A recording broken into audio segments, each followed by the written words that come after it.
Tuwing sasapit ang Lunar New Year, marami ang mga tradisyon na ginagawa ng mga Chinese. Isa na dito ang Good Brothers na paraan nila upang alalahanin ang mga namayapang mahal nila sa buhay at para mas maintindihan pa natin ang tradisyong ito. Panoorin natin to. Tuwing sasapit ang bisperas ng Chinese New Year o Lunar New Year, isa sa mga tradisyon na ginagawa ay ang pagsusunog ng paper money o tinatawag ring joss paper.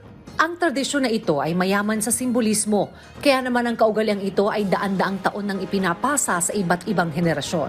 Bali, nagiging tradition po ito noon pa ng mga lolos, ancestor natin before. Kaya hanggang ngayon parang dinuduplicate lang natin hanggang parang ini-stay stable lang natin. Ang pagsusunog ng joss paper ay isang traditional Chinese Taoist practice kung saan sinisimbolo nito ang pagpapadala ng pera, damit at ibang materyales sa mga namayapang mahal sa buhay.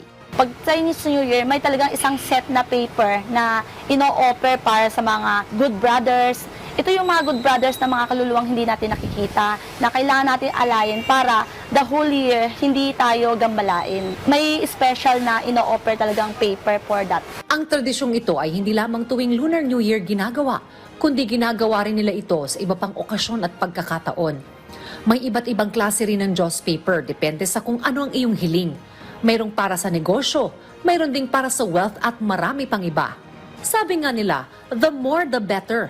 Mas maraming joss paper na susunugin, mas maswerte. Depende po sa gods na i-offer natin kung para saan po yung aalayan natin. Dapat yun lang din tugma sa santo na yun. Kasi ang santo ng Chinese, more than hundreds. Sa mga kababayan ko, pag gusto nyong mag-burn ng paper money, try nyo. Wala namang masama kung itatry nyo. Malay nyo, ito yung pang good luck sa inyo. Hindi na kailangan ng mga charms, hindi na kailangan ng mga kung ano-ano or anything na wishing paper, prayer, try nyo lang to mag-offer.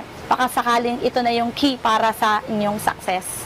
Ang pagsusunog ng joss paper ay isang tradisyon na ang hangad ay ang maipakita ang sinseridad at pagbibigay galang sa mga yumao nating mga mahal sa buhay. Kaya mula noon magpahanggang ngayon ay hinding-hindi mawawala ang kaugaliang ito sa mahalagang okasyon sa buhay ng mga Chino at sa mga naniniwala rito.